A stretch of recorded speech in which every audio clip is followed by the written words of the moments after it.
Thank you very much. Thanks everyone. Welcome to my session on Azure SQL Database. Don't expect this to be a level 400 presentation. The aim here is really for me to kind of, not really broad strokes, but to make sure everybody gets a solid foundation within this technology, because it is quite vast, but that is the aim really, just to lay a really solid foundation. Before we begin, who I am, you probably don't know who I am. My name is Arun. Biggest takeaway here is my email address and my website. They are the best ways to contact me if you've got any questions. That could be within, anything within the data platform, really. I'm happy to answer. So these are the key objectives that we will definitely meet, and I'm convinced that once we've met these objectives, it will definitely lay this solid foundation I keep talking about, and it will give you, the knowledge to go a bit deeper into other areas which are more relevant to yourselves. And it could be something you've got specific around security, or maybe how you should move to Azure. So hopefully it covers all the bases here. Why talk about Azure SQL Database? Well, let's be honest, we're all moving to the cloud. It's I don't know anybody that isn't, and if you've worked with relational classic SQL Server, you're very likely going to hit Azure SQL Database. So there is a change ahead, and it's just all about embracing it and enjoying that journey. Obviously, everything is backed off into Microsoft Azure. Their data centers are all across the world. So basically, just think about it this way: you can build a database solution very easily anywhere in the world. If you're in Europe, or more specifically UK, most likely you'll be building in UK South, and its paired data center being UK West. But obviously, again, this depends on where you are and what sort of solution you're building. So what is it? What is Azure SQL Database? Quite simply, it's a fully managed relational database as a service. Some call it platform as a service, database service. They mean the same thing. And I like this chart here because it kind of shows you now what the SQL Server professional will have to know.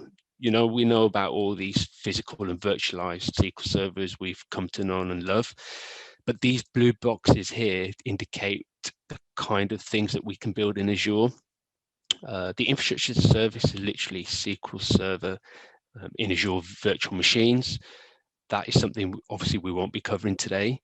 We'll be focusing on that top corner there, the platform as a service, Azure SQL Database. And you can see maybe with the axes as well, you can kind of guess that with this product compared to, say, a physical machine, there's way less administration required. Microsoft have coined this term called the Azure SQL family, and kind of relates a little bit to the other, but goes a bit more deeper, because in the middle we've got something called managed instance as well. Again, I'm not going to be discussing that, but that is kind of, I wouldn't say, I suppose it does sit in between a virtual machine and a native SQL database. The way the managed instance is, it's kind of, think of a SQL instance lifted and shifted into the cloud with the benefit of platform as a service. But again, that's out of scope with this presentation. We'll be concentrating on that far right side there. Within Azure SQL databases, there are actually many types that you can build. At the top, I call normal mode. More specifically, this is the provisioned DTU or vCore types that you can build. We'll be obviously covering that later on. We've got something called Azure SQL Database Serverless. The idea of that you can pause and resume the compute. And we've got Hyperscale. With this type, you can grow your database up to 100 terabytes. And we have Azure SQL Edge, more geared for IoT streaming architectures. And I'll go into, I've got a slide on each one later on. So Microsoft position Azure SQL Database is best for modern apps. You know, if you're building a solution from scratch, it's probably the place where you should go first in terms of the data tier. I'd say that, you know, over a virtual machine, if I'm being honest, because it kind of gets you away from doing all those administration tasks and lets you focus on the actual application itself, which is what we all want, really. So just going to the models, when you build a SQL database, you'll have this, I won't say it's a legacy, but it's one of the first ones that happened. It's something called the DTU model, a database transaction unit. And it's kind of like a blended measure of power assigned to your database in terms of CPU, memory, and read-write rates. And if you decide to go down this way, you have the option of selecting from basic, standard, or premium. And then within each one, you've got something called a compute size. So on this example here, you see I've selected standard, and I can scale from an S10 and all the way up to an S12, which means I've got 3,000 DTUs assigned. If you look at the top portion of this screenshot. Now, from experience, I found that it's hard to try and translate what DTUs mean to the real world. People will often ask, oh, well, how many CPUs does it assign? What's the memory allocated to it? Well, I don't know. And it was kind of, I wouldn't say it was hard to understand. It was a term which many were kind of struggling to grasp with. And that's why we have this vCore model now. And it's probably the way I would suggest building solutions to select the vCore database. You can independently choose between compute and storage resources. It's based on Generation 5 hardware. And you've got different types of hardware that you can actually select in terms of whether you want to be more compute optimized or memory optimized. But again, this depends on the location you're building the solution. And the big thing is with the vCore model, you can actually apply Azure hybrid benefit if you're eligible to enable those cost savings. The other type which is worth mentioning is hyperscale, which I've mentioned before. You can go up to 100 terabytes. If you look at this diagram, it has a completely different architecture to if you're building a DTU or a vCore model. It totally separates the compute layer from the storage layer. You've got these other components called page servers and log services. The point here is it gives you that flexibility to go up to that 100 terabyte mark if you need to. I wouldn't say, you know, this isn't geared to be, it's not like a replacement for, say, Synapse Analytics or anything. I think this is more what Microsoft are calling HTAP, hybrid transactional analytical processing, where it's got a good measure, a good performance blend of both OOTP-based workloads and more complex select queries. And from experience, it's very good in terms of I/O. And another advantage of this technology is fast database backups and restores because it uses snapshot technology. Serverless is definitely worth mentioning here as well, because it was a lot of people have wanted this in the past. The idea of suspending and resuming your compute based on activity. So what's happening here is that if your database is not doing anything for X amount of time, it goes into an inactive state. And when that happens, you're saving money. Okay, and then when there's a process that kicks in, Azure SQL would then come back to alive and ramp up and start consuming compute again. And this is bound to something that you define in terms of min vCores and max vCores. You know, this example here shows it's floating between 1 and 4. And something to be aware of as well is the memory requirements when going down this option. Because at the moment when I wrote this presentation, there was a factor of 3 per core in terms of RAM. By that I mean, for every core assigned, you get 3 gig of RAM. So for this example, this database workload would have a maximum of 12 gig of RAM assigned to it. So it's something worth mentioning as well, in case you've got memory requirements you need to think about, as I mentioned there. Yeah, so I mentioned this earlier on, the hardware types available. It does depend on the location of whether you can select a FS V2 or an M series. Again, I just wanted to highlight this for you because it's good options to have available. If you know that, say, your workloads are more CPU geared, then it might make sense to go for a more compute optimized hardware.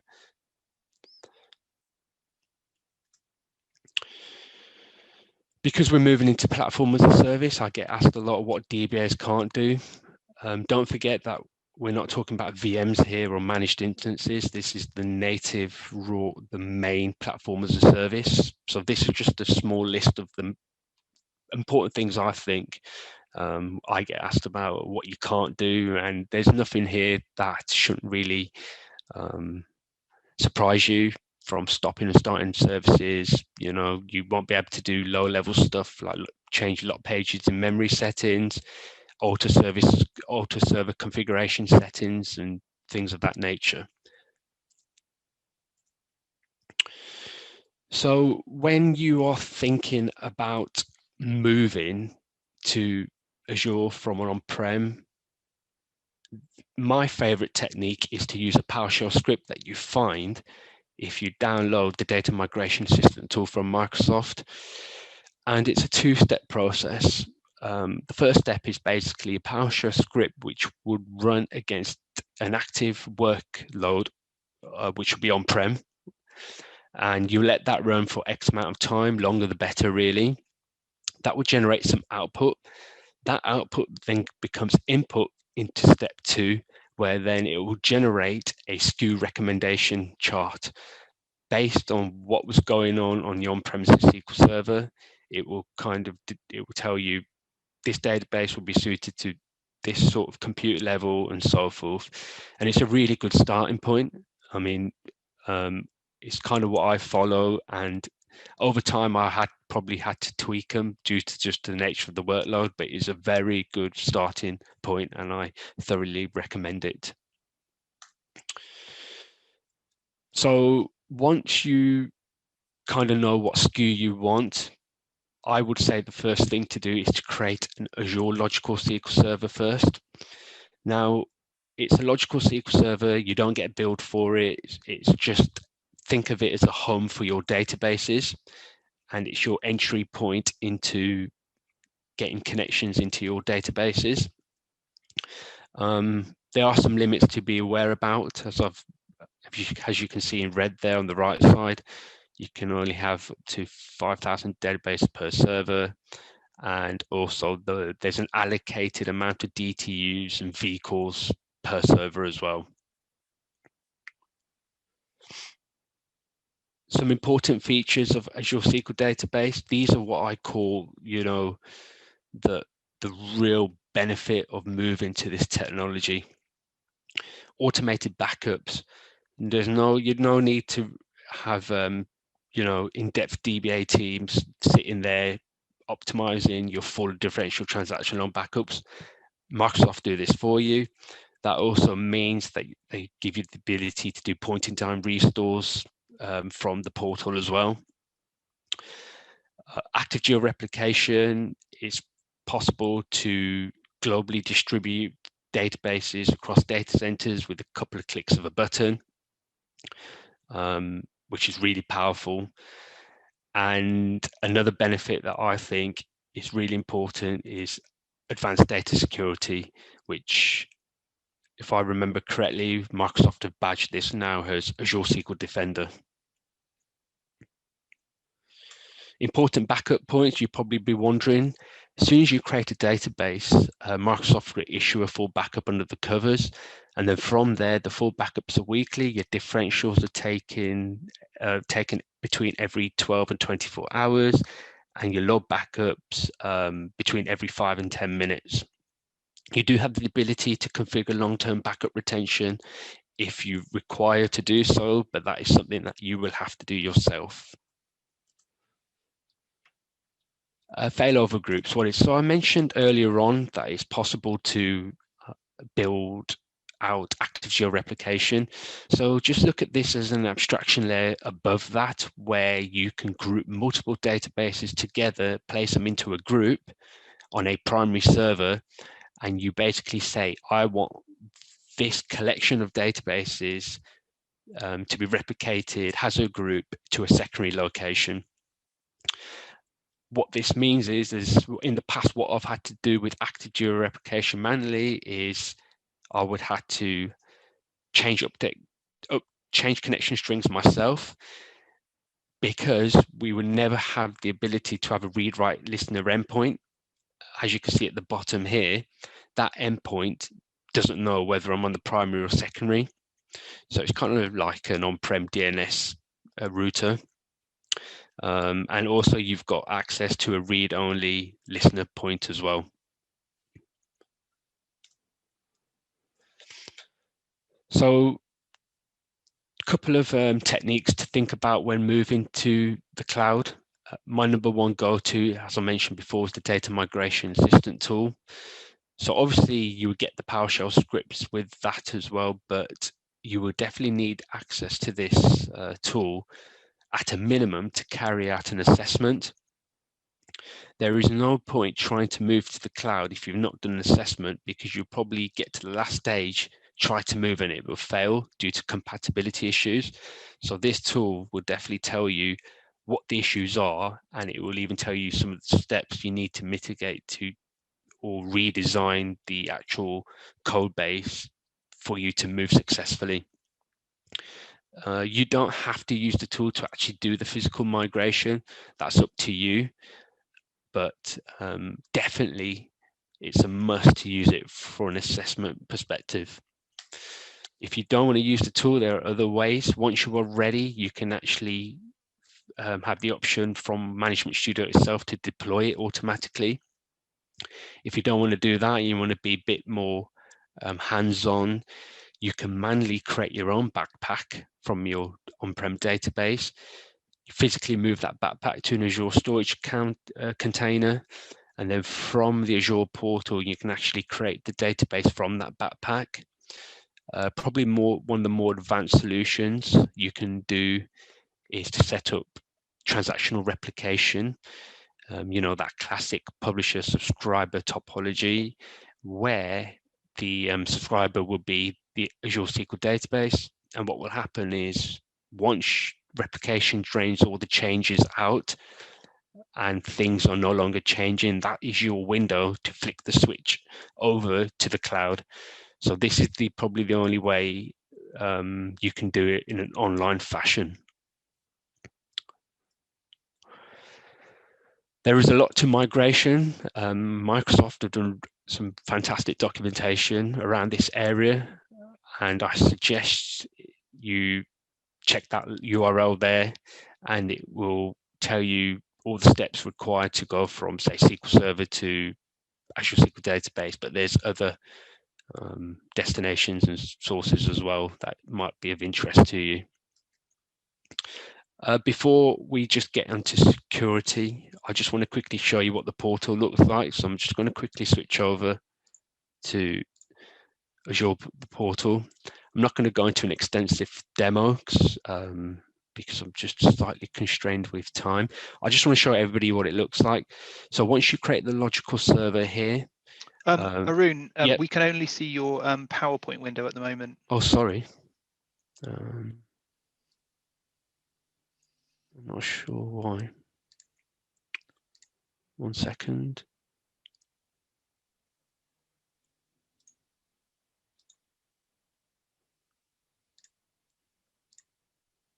How about now? No, what I'm seeing is the PowerPoint window. There we are. Yeah, that's the portal now. Okay, great. Thanks for that. Awesome. Yeah, so I just want to give everybody a quick overview of what the portal looks like. So as I said before, once you create that logical server, this is what it will look like, the main blade. 9 times out of 10, you'll be operating within the SQL database section. What I tend to personally do is, there are so many ways to create the database. You can do it from here, okay?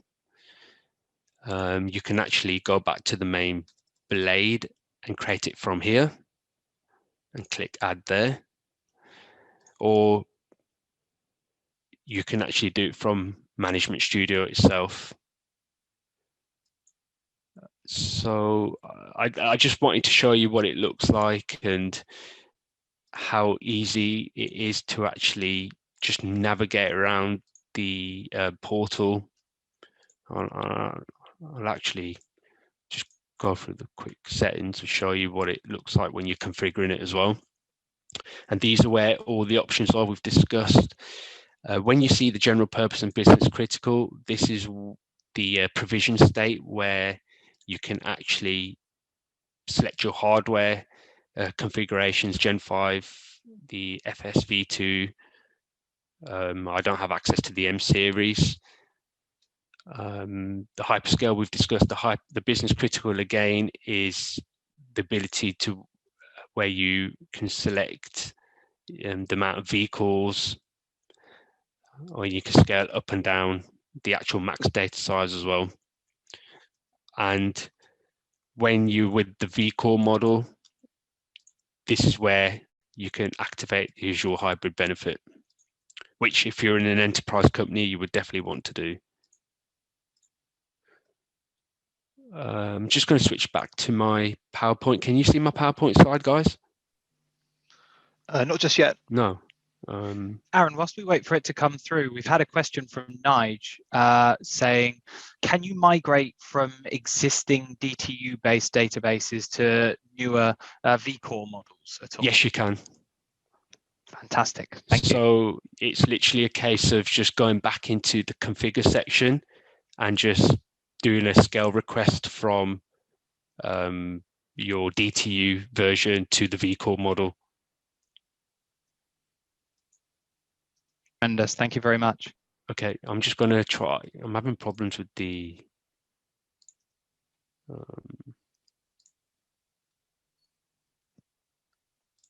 Can you guys see the presentation there? Yep, looks good. Okay. That's in app mode rather than presentation mode, if you follow me. Oh, okay, yeah. Looks great. Okay, cool.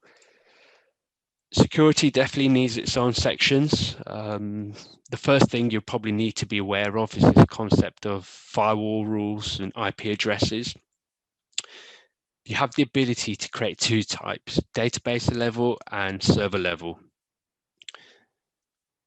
I tend to not to use either, but if you're going to use one, you're probably best using the database level because they are scoped to the database. And if you are using that concept of failover groups I've mentioned earlier before, and a failover happens, what happens is all these IP addresses get taken with them as part of the replication process. If you didn't have that, you would just have to manually reconfigure it at the server level. And I say, well, I don't tend to use this anymore because I tend to go down at a minimum this virtual network route where ultimately isolates connectivity to your logical server, that SQL server, to from a given subnet. Okay, it's probably the best way to do things from a security perspective, and it's something that I always do until recently, that is, because I now tend to build on private endpoints. What I will say about both private endpoints and VNet service endpoints is Both techniques actually isolate the network traffic over the Azure backbone, which is great. But the key difference here is with that VNet service endpoint we discussed in the last slide, we're still having a reliance on a public endpoint. With this private link, we remove the need for that public endpoint, and effectively we are bringing our own private IP address in. So it is the ultimate way in terms of security, and it's probably now one of the first things that I do when I'm building out solutions at the back end. And it's not just available just for SQL Database. I know this talk is about SQL Database, but you can do it with many other services in Azure too. There's no excuses for not setting this up anymore. It's, again, another really important one on my list that I do, enabling Azure AD Authentication. It will need your AD administrators to help set this up, but once it's ready and set up, it is the way to do things. Same advantages you expect with the on-prem AD. You can bring in these groups from a management point of view. You can do security controls around these groups instead of individual SQL logins. And the great thing is you can wrap it in with multi-factor authentication as well. So it's ticking a lot of my boxes there. As I mentioned before, this ADS, also known as Azure SQL Defender, this should also be something you enable. This is something that you have to enable, and it gives the ability to have further features enabled from data discovery classification, vulnerability assessments, and advanced threat detection. The data discovery classification, it's probably, you know about that already. You can discover, label, and classify your data within your tables. The vulnerability assessment is really handy. This is where you can schedule scans, and what will happen based on some inbuilt knowledge base from Microsoft, it will look out for some vulnerabilities that it feels you have, and it's good to schedule that because something might have changed without you knowing. At least it's being proactive, and that scan is emailing you some of the information that it's seen. You can pass it as a baseline if you're happy with it. If you're not happy with it, then there's your point to go and fix it. Advanced threat detection deserves its own page.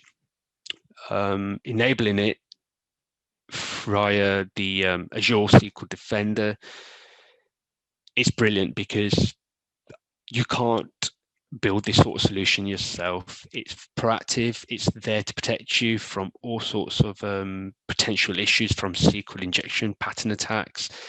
It will track access from unusual logins, unfamiliar principals, and it can even detect so-called brute force login attempts.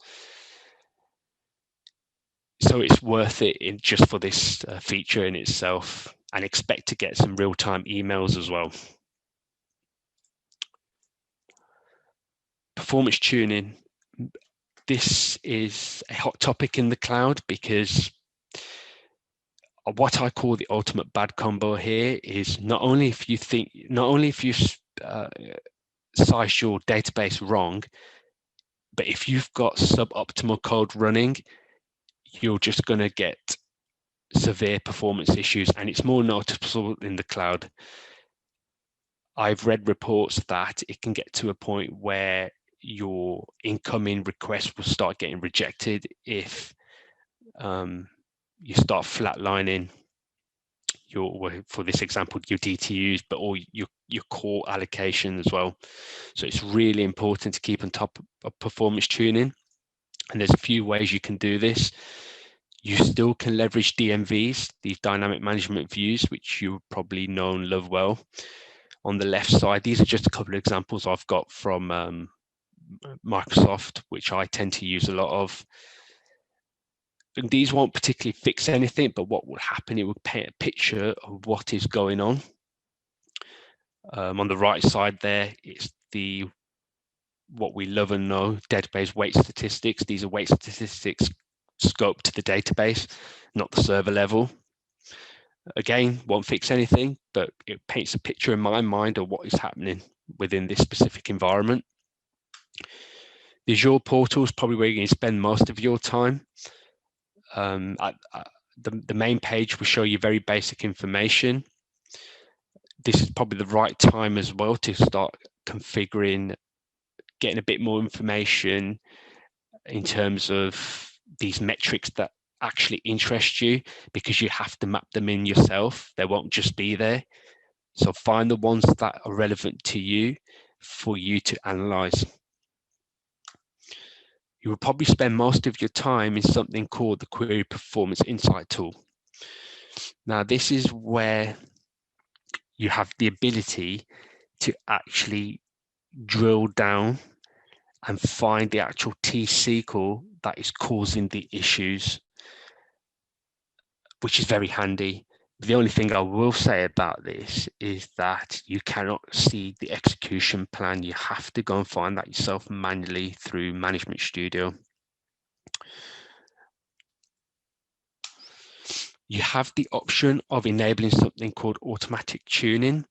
Now, this is a proactive service that is running in the background, uses all sorts of advanced techniques, machine learning, and what happens is that it gives you the ability for the tool to actually create indexes, drop indexes, and do plan regression corrections. What I will say about this, you don't have to turn this on, but you do have the ability to turn this on. This is pretty much down to, you and your environment and whether you're comfortable with the tool doing these sorts of things. I mean, for example, if you're looking after something that's not your IP and you're getting this feature to create indexes, it's probably not the best way of doing things. But if this is your solution and you've got hundreds or thousands of databases, then maybe you want to leverage this capability. There is no right or wrong answer, but it's there for you if you desire. I say I tend not to, because I quite manual. I like to use things like the query store. The query store is still available within Azure SQL Database. It's pretty similar, very, very similar, 99% similar to the on-prem query store, by a couple of settings. And if you've used it on-prem, it's no different in the cloud. It's there for you to check, to see if you've got plan instability issues. It's great. Another thing that I personally like to do is extended events as well. Extended events in Azure, naturally, you're going to have less actions and events than on-prem, but there's still plenty there for you. As you can see on this screen here at the bottom, I created some code there against the ring buffer just to track some XML deadlocks that I was getting. What I will say is you probably don't want to write it out to the ring buffer, and you want to bind this out to storage. And the way to do that is to write write it out to Azure Storage Container, which, I'll be honest, it's not straightforward, but once you've done it, it's fine, and it's sitting there and it's queryable in the long term. There are multiple components to it. You have to create SAS tokens, database credentials, and secrets. To be fair, Microsoft have done an updated version of the URL that I've got there, and it's very thorough and in-depth, and it covers pretty much everything you need to do to get up and running with extended events in Azure. And I just want to make that clear, because it's another important tool to have in your performance tuning armory.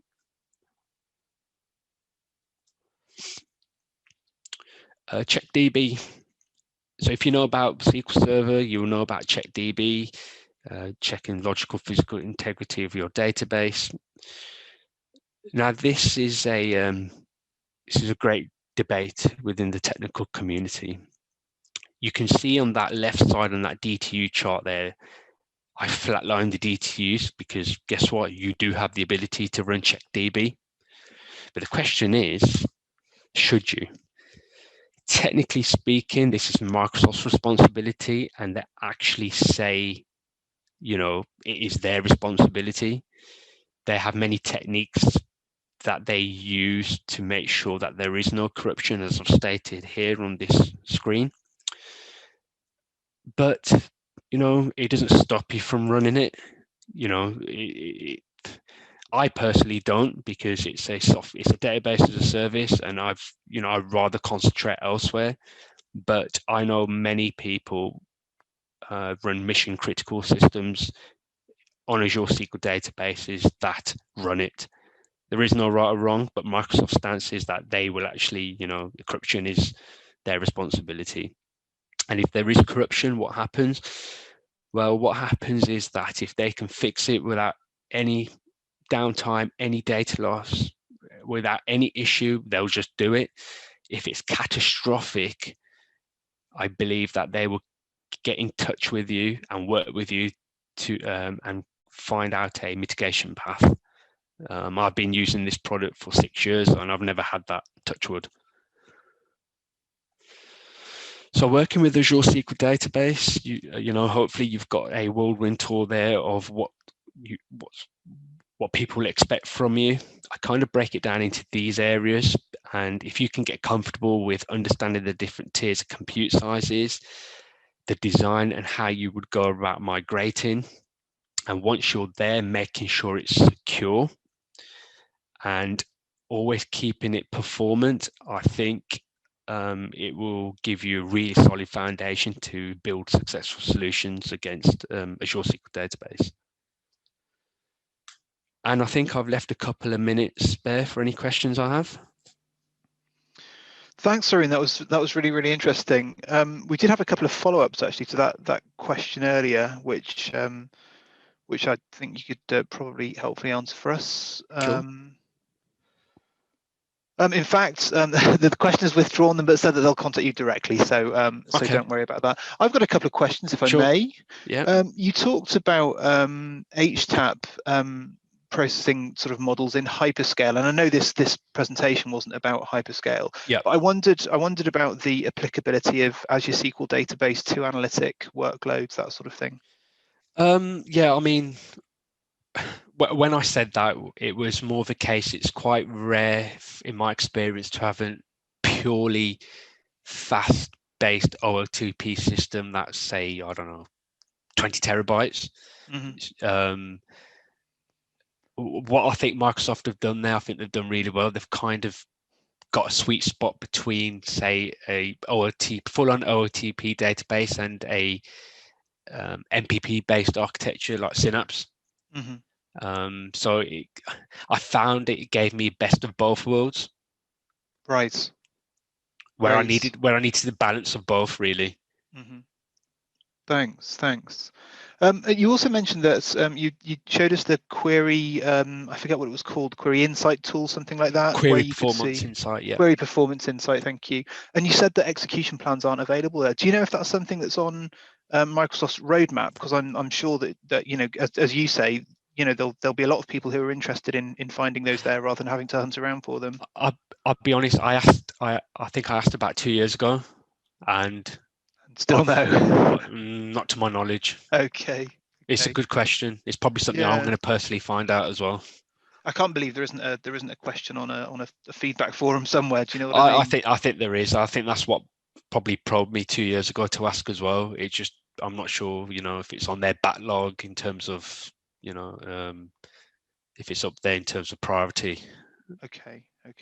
For anyone who's listening who isn't aware, actually, there is the possibility, as we've just been alluding to raise issues like this if you want improvements made to products. So if you can find an issue like, for example, this one where you want execution plans added, then find it and upvote it, because that's the way to get stuff added.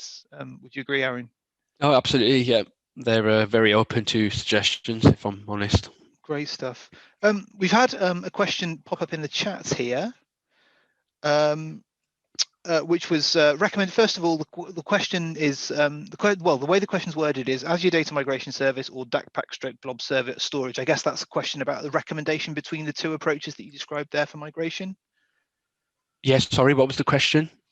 So whether it would be better to use the Azure Data Migration Service or to use the backpack blob storage approach. Is there a recommendation one over the other, and if so, perhaps why? For the actual migration? It's not clear from the question, I'm Yeah, afraid. so but... I think it probably does mean it, because I did say you can actually migrate from within the tool. To be honest, if you are using the tool to do the assessment, it probably makes sense to initiate the migration from there. I was just merely giving other options available. Yeah, makes sense. And another question to follow up to that one was,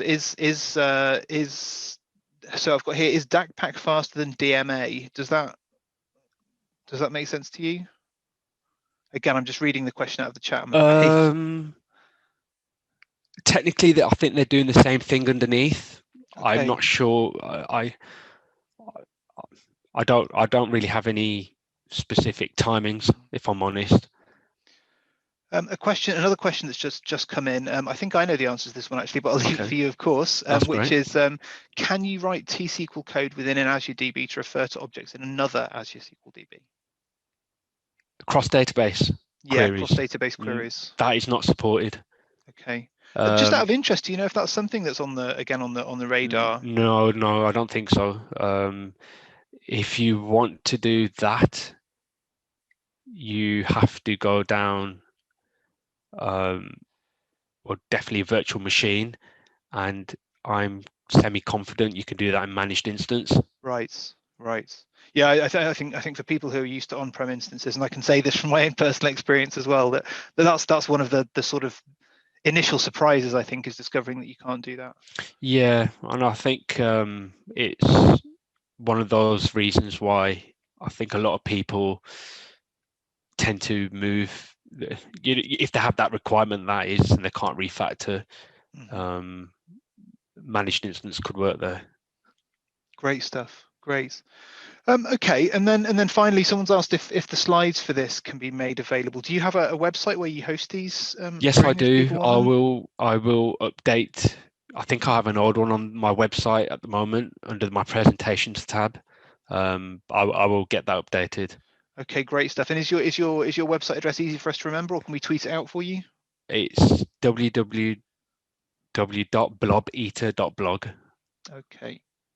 Well, we'll get that tweeted out actually. Great. So that that'd be nice. So that anyone looking for the slides can find them. Great stuff. So some nice comments coming in the chat to say thanks very much for giving us that really interesting, really informative presentation. Thanks very much indeed. That's great.